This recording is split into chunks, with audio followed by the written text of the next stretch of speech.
Hello everyone, Josiah here from Josiah Does Tech, and here's another YouTube video just for you guys. Let's go!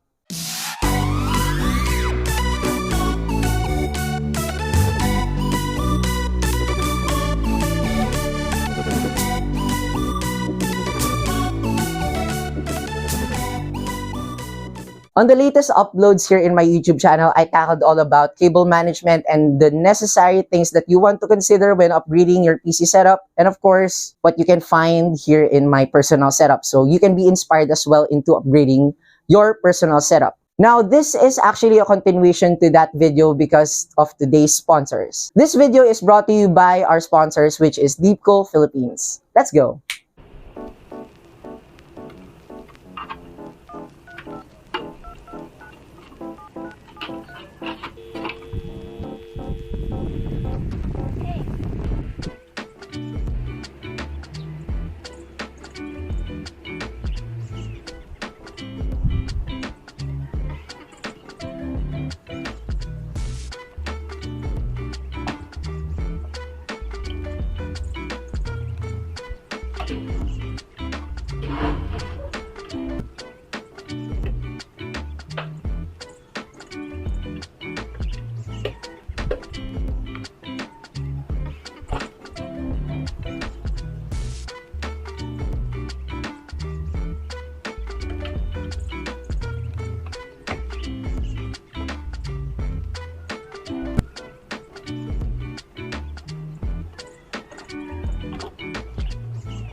Once again, thank you Deepcool Philippines for sending out these peripherals and these upgrades that I have for my PC. If you like IT contents like these, I tackle all about them here on my channel, which are gadgets, tech tips, and of course, IT-related questions. Make sure to leave a like on this video and comment down what are the things that you might want to consider when upgrading your PC setup. Malay nyo lang naman na ang Deepcool mag-send out na naman sa atin ng isang bagay at magpamigay ng isang item para sa inyong lahat. Who knows? Once again, if you enjoy contents like these, make sure to leave a subscription on my channel and of course, don't forget to ring that notification bell. With that said, thank you so much for watching. This is Josiah from Josiah Does Tech. Have a great day everyone. See you on the next tech tip.